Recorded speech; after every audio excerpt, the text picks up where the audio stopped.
Here's everything we did to stop spending over $1,000 a month as a family of 4 on eating out, Uber Eats, DoorDash, all of that stuff. So you're a busy parent or just busy and you have a lot of stuff going on in your life and you're like, oh my gosh, we have to eat. I have to feed my family.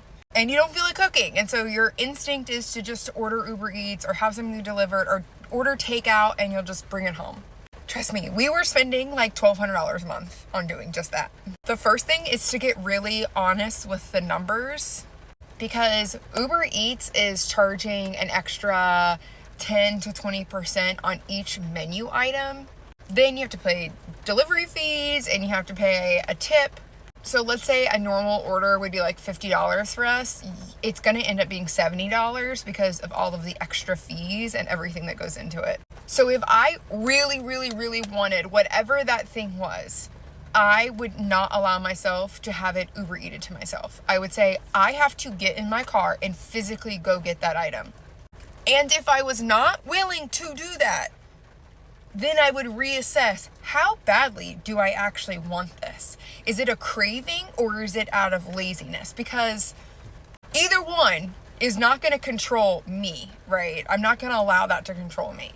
And if it's out of craving, then don't be a lazy girl. Get your butt in the car and drive and go get that food.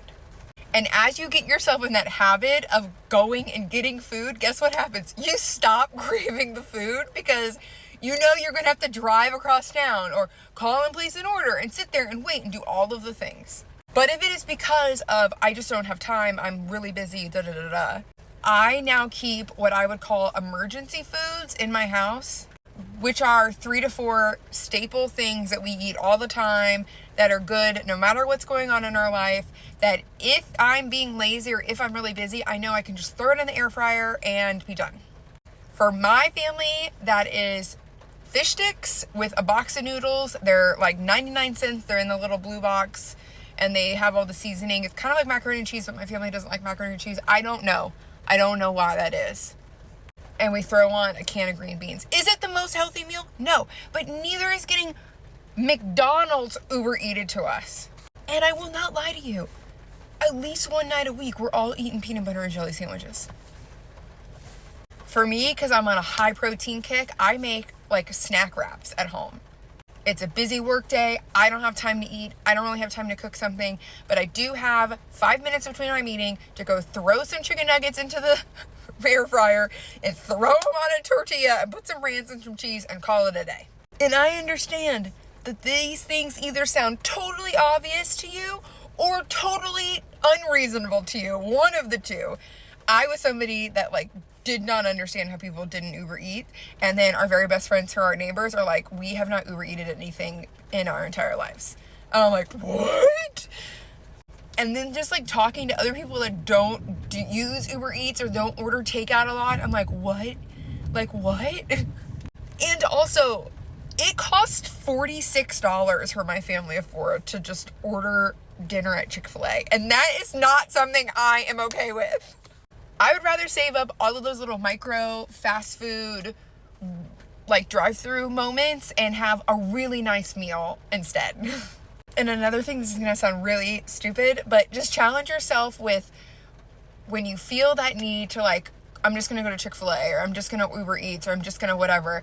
Just one time, tell yourself no. And then do the math and be like, oh my God, I just saved myself $50. And then start thinking about that and be proud of that moment and really relish in it, because we slowly our takeout went from this to boop, boop, boop, boop, boop down. And now we really don't do takeout at all or ordering Uber Eats, anything like that. The other thing that I will say is that I also got really good about packing things. So if I was out running errands, right now I'm out running errands and I know I'm probably going to get hungry and then feel oh, I'll just run through a drive-thru.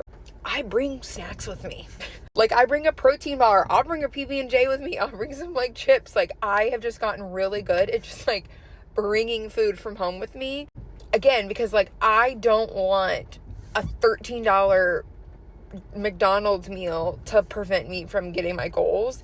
And also, I feel like crap after I eat that stuff. So it's just better this way. But I really believe it's about muscle memory. Like, you have to slowly unwind what you've learned, and you just get into this place where you're like, I'm hungry, I don't feel like cooking, throw some fish sticks in the air fryer and like, you know, put on a pot of boiling water and make some noodles. And like, that is our new normal. Like, that's what we go to when we are hungry or feeling lazy or like whatever.